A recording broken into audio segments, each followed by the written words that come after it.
You're listening to the Behavior Change Marketing Bootcamp podcast for people passionate about making a positive change. We believe understanding your audience is the key to maximum impact, and behavioral science takes this to a whole new level.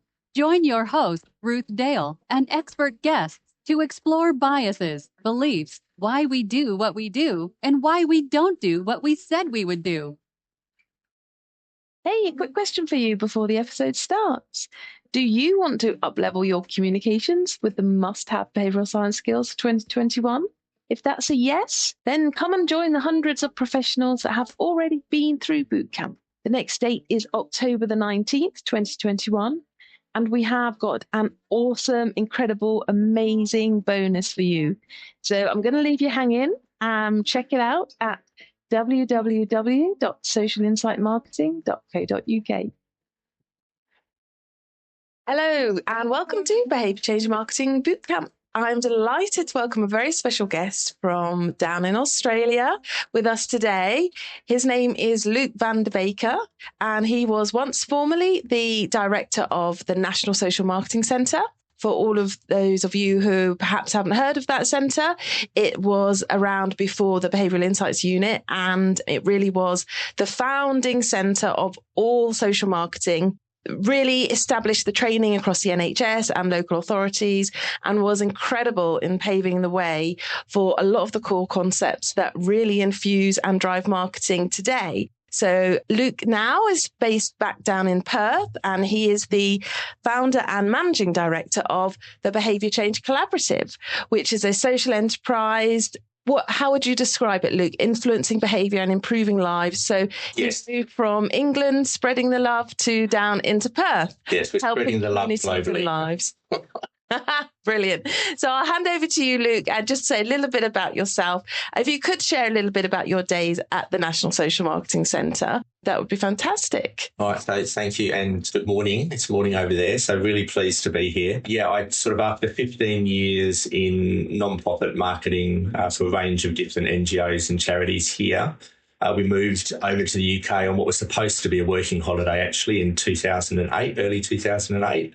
And I was fortunate enough initially just to land a management position at the National Social Marketing Centre, and was working on the social determinants of health, so the WHO work that was going on at that time, and providing strategic marketing advice, so upstream social marketing work around social determinants after the WHO commission. And so Gordon Brown had launched the Health and Equalities Review under Michael Marmot, so did that for a few years.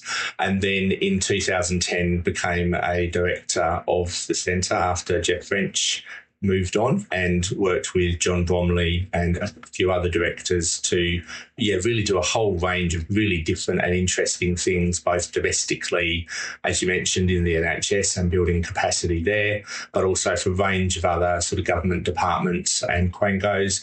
But also increasingly we were building a reputation internationally, so we were doing a lot of work overseas as well on a range of different social marketing programs, and a lot of training and capacity building, which is very much what I think the centre was well known for. Oh, that's fantastic, Luke.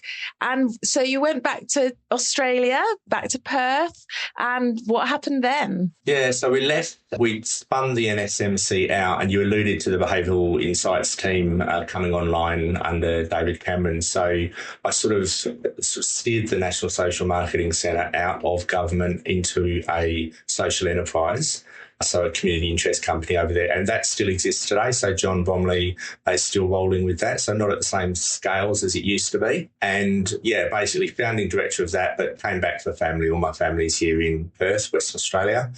So set up a social enterprise called the Behaviour Change Collaborative, and really was looking to do social marketing, much like I've been doing in the UK and elsewhere. And just really it was, I got to that point after, by that stage, 20 plus years working in government and or NGOs and for other people, really sort of seeing that there are different ways of coming at things and maybe doing things a little better. And so, like many other social entrepreneurs, set up a social enterprise and really we've now been going for 10 years, and we do a huge range of different bits and pieces of work, but all centred around influencing behaviour to improve lives. So most of the early work was in public health, which has been, I guess, my background primarily, but we do a lot now, particularly in climate and sustainability related behaviours, and increasingly quite a bit in social welfare also. Brilliant. And when you say you did sort of move from 20 years in central government and working public health and into the social enterprise sector, just so I know, this is just a slight tangent. How did you feel? How liberating did it feel to sort of be able to help a wider range of people? What would you say were the bonuses were of actually, working outside of the government? Yeah, it's a good question. I think for me at the time, I'd sort of started out many, many years ago, like my first job after working in Bangladesh as a journo, it's quite an eye-opening experience. So came back and worked for the Red Cross, and was really quite idealistic and wanted to change the world. And I think after 20 years in the system, for want of a better word, I started to feel like I wasn't really seeing much progress on a lot of things that bothered me a few decades earlier.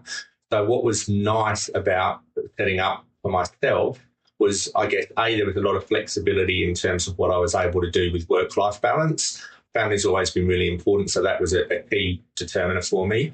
But also, I think the variety of things that I was able to put my hand to, and increasingly with the network that we were able to build, we work across so many different policy spheres, across so many different issues. So that I really do enjoy. I think oftentimes I'd been on, you'd spend a few years on single issues, and as important as they were, I think I learned that I like to be able to cross-pollinate ideas from different sectors and different areas and different learnings and apply those to problems in different settings. So that's probably the most rewarding element of the BCC for me. Oh, thanks, Luke. I love that idea that we cross-pollinate and take ideas from different sectors.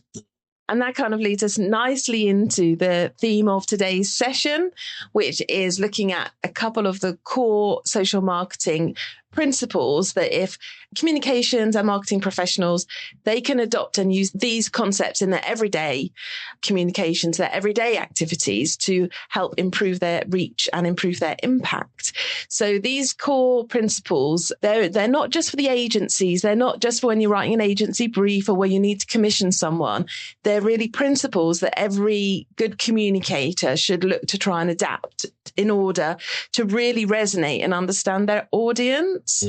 So I think, as you were saying, and people don't operate in silos or just one policy, do they? So the idea that you can cross-pollinate really just brings you closer to people's lives anyway. We all, we're all running, especially now lockdown is easing over here in England. We're having to gear back up and get used to running from this to that and, being outside. And our lives are hugely busy and complex.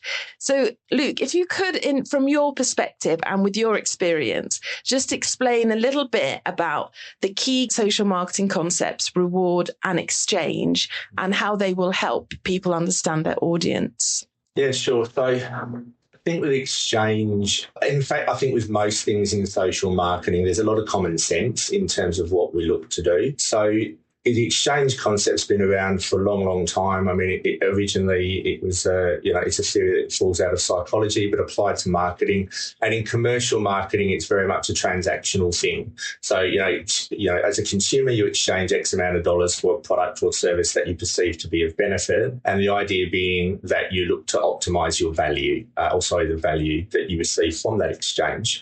So as marketers in a commercial setting, you're looking to optimize that value for your customers.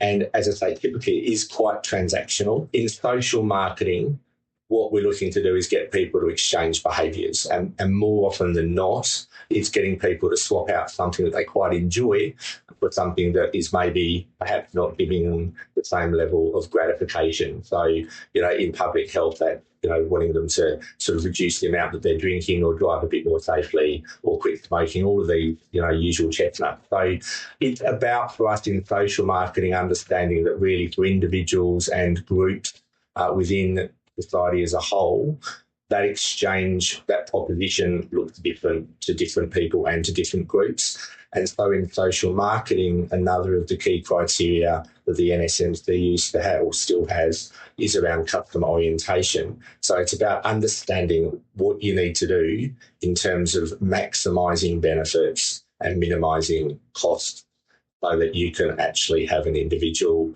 take up a new behaviour and or maintain an existing behaviour or cease and desist the behaviour that we perhaps prefer that they weren't undertaking. It's quite a challenge, in social marketing, it is quite a challenge because you're oftentimes also competing against much bigger budgets.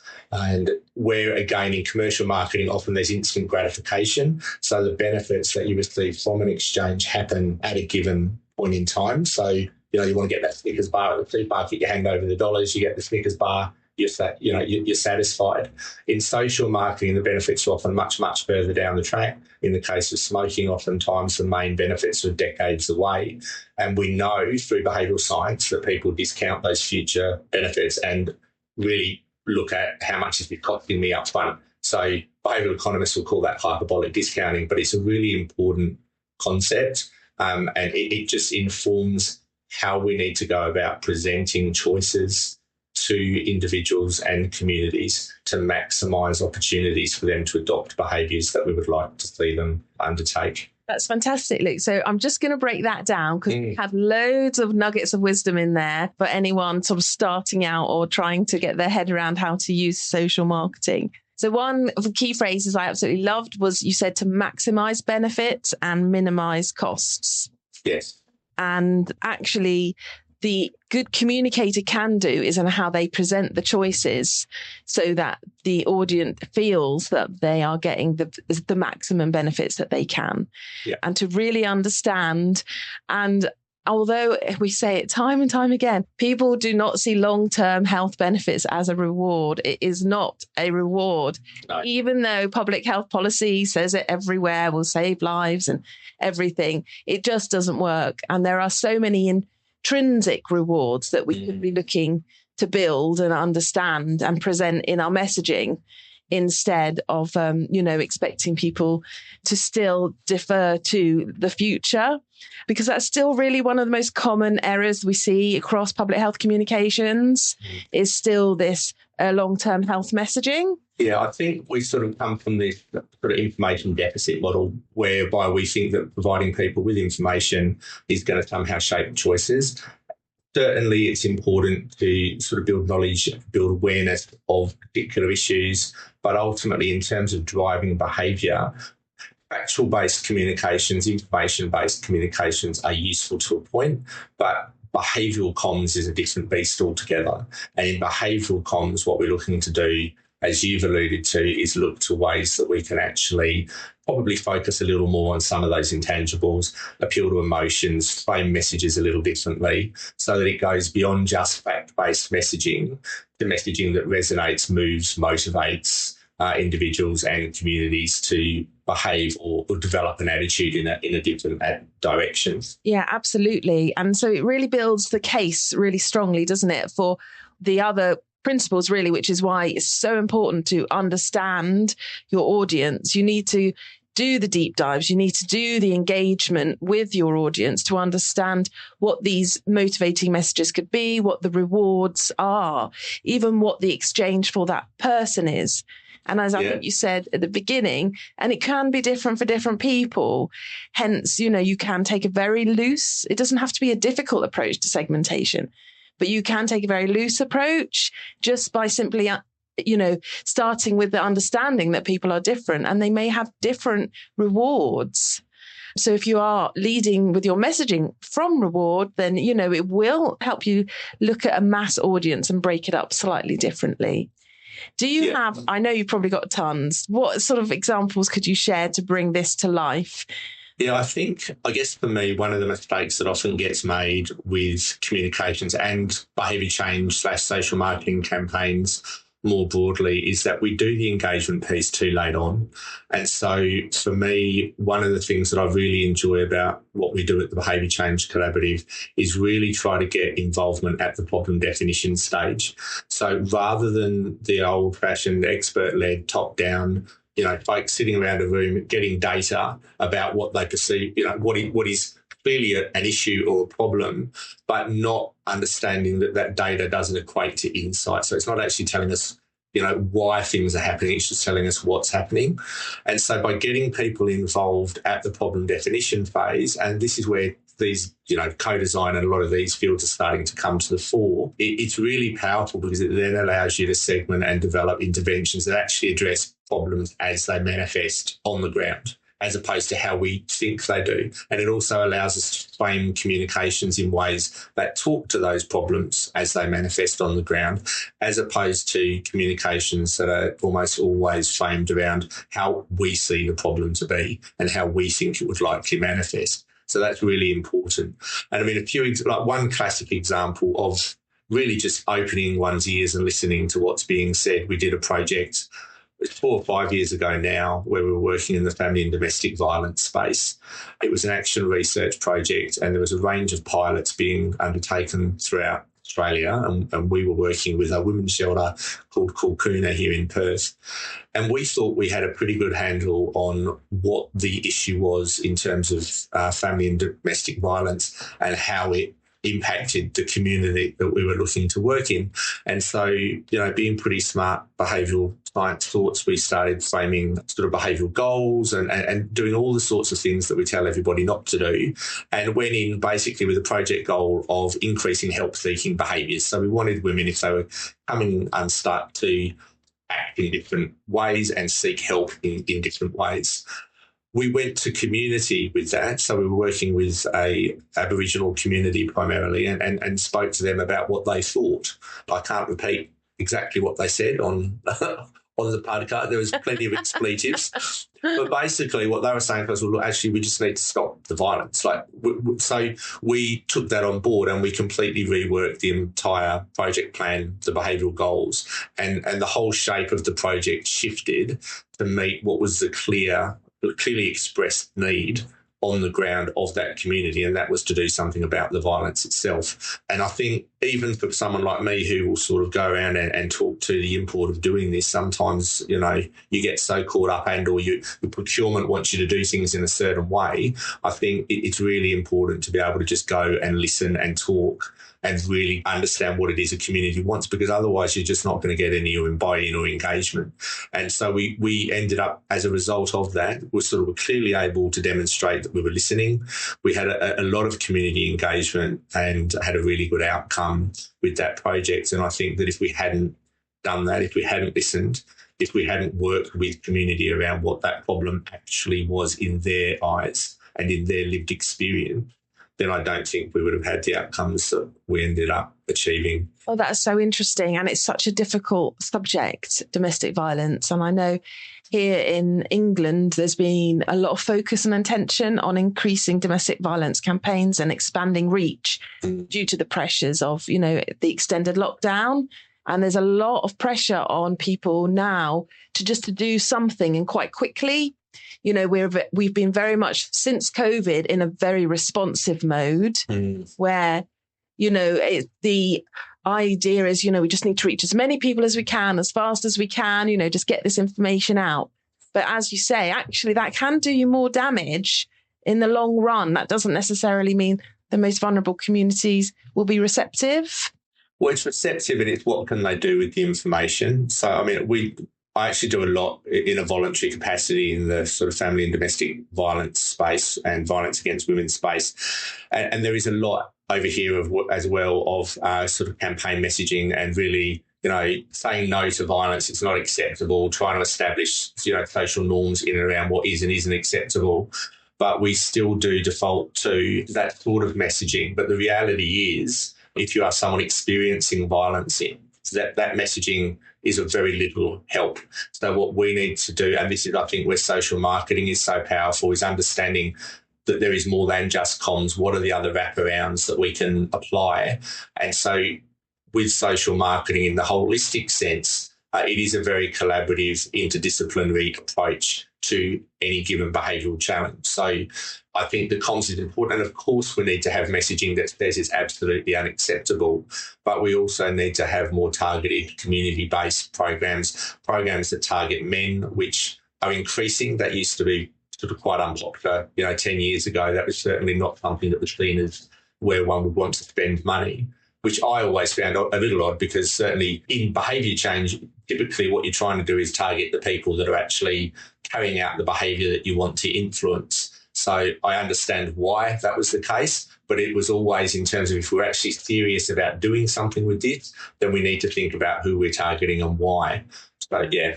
Yeah, there is an increase here as well in looking at offender behaviour and helping people, because as you say, it's about prevention, isn't it? Yeah. At the end of the day, and you need to look at the cause. And I just wondered about so looking at it through the lens of exchange, is even the concept, I think, if you take that into your engagement, that you are, even if you think, I don't know, sometimes I imagine anthropologists, 100 years ago when everything was brand new and communities were meeting for the first time, there would always be a sense of exchange between people. There was a sense of equality. And it really does break down this top-down hierarchical messaging. If you go in through a sense of, I'm going to be asking someone to give something up. Yeah. Why should they, and who am I to ask? Is it even a problem for them? It's a problem for public health policy. It's a problem, obviously, for organizations. But when I get really down to it on an individual level or with a target community, is this even considered a problem for them?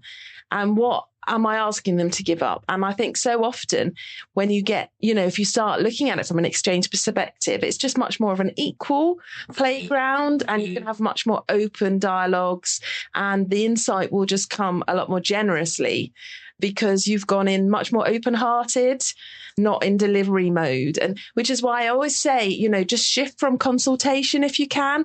Don't think of it as consultation, because that's just got so many negative connotation with, policies and papers and things.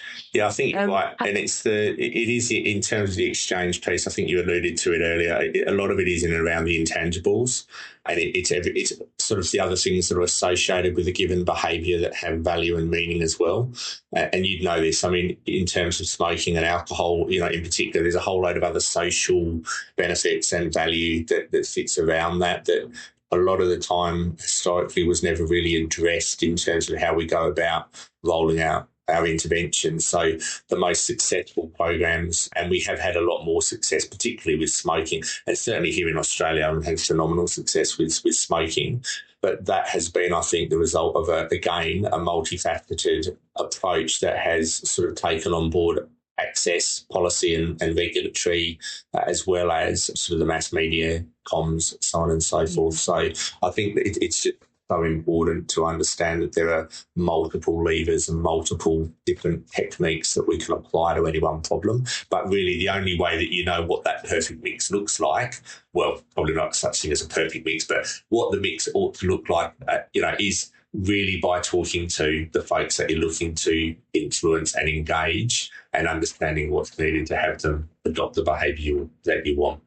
And the exchange concept is certainly a useful tool to really simply start breaking down benefits and costs as they are seen by that target audience, not how we think they play out from where we're sitting in a fairly elevated position as program leads or policy leads. That's brilliant. Oh, Luke, you've explained it so succinctly and expertly. Really do appreciate it. We're going to stop there simply because we really are keen that these sessions are sort of minute, in-depth for people just to take home that one understanding of, well, there's two, reward and exchange here. But we have finished on our two questions that we always ask is one book would you recommend? But obviously you don't have to stick to one. Yeah, I couldn't stick to one, in fairness. I had 5 or 6, and I've narrowed it down to a couple. So I think in terms of social marketing, there's a book called Strategic Social Marketing. It's by Jeff French, who's the gentleman that set up the National Social Marketing Centre, and Professor Ross Gordon, who's an Australian academic, both very well known. I like that book because it does a really fantastic job of talking about social marketing holistically, not just, and I think breaks down a few misconceptions around what it is and isn't. So it's a really good starting place for people that are wanting to learn I think, the basics, but also extend themselves a little as well. Economics as my sort of behavioural economics go-to. I think it's a fantastic book. Really, really, really well put together. It's an older book, but I read it over and over again, so definitely worth a read. And the other one is by a guy called Mark Stevenson, and it's called An Optimist's Tour of the Future. And it's that, I think, again, sort of, it's about, we're living in the best time in history, I suppose, at the moment. I mean, it's easy to lose sight of that. Like, actually, people are healthier than they've ever been. It's a good time to be alive, and I think this book's a really good reminder of that, but it also paints a really optimistic picture about what might be coming. So it's a futurist type book, but really interesting read, I think. So okay. That's 3. Let's say the name again on that final one. So the final one is called An Optimist's Tour of the Future, and it's by a gentleman called Mark Stevenson. It's really well written, lots of interviews. So he just interviews some absolutely fascinating people. Yeah, so it's a great read when we get back on planes. It's a great one to take on a plane and have a read. Yeah, one day. Yeah. As Luke knows, my family's down in Australia, so I'm really hoping to get to come and see them. Yeah. So our final question is, what makes you your best self? I was going to go, so there's, again, I can never come up with one straight answer. So there's two. I mean, first of all, it's time with family. I've got a beautiful wife, 2 lovely kids. So for me, being able to turn my mind off, go camping out in the middle of nowhere with a solar panel and some water on board and just spend time with them and just unplugged, I think I really, really enjoy. And the other thing is theatre. So I'm starting to get back into theatre. So I really enjoy being in the wings or on stage. Oh, so, yeah, the dramatic arts is good fun. Your creative side. Oh, that's fantastic. It's creative, but it also allows you just mix. I mean, just like theatre is just a great mixing pot. So you just get all sorts of different people from different walks of life that you'd never otherwise connect with. So I really enjoy that aspect as well. It's great. Oh, Luke, that's amazing. Thank you so much for coming on and explaining the concepts and sharing the domestic violence example, which will be really relevant to a lot of our listeners. I will pop in the show notes the links to the books, but also the Behaviour Change Collaborative, so you can explore more about Luke's work. And also I'll pop in the National Social Marketing Centre. As Luke said, it's still alive and flourishing, and it has its own website, so I'll pop that in. And Luke, if anyone needs to get hold of you or would like to ask more questions, what's the best way for them to follow you or contact you? Oh, look, my name's not particularly common, so I'm on all the usual social channels, but they can also just contact me at luke@thebcc.org.au. But I think if you Google my name, because it is so rare, I'll pop up. Yeah, that's brilliant. Thank you so much again, Luke. Great. Thanks so much, Ruth. Cheers.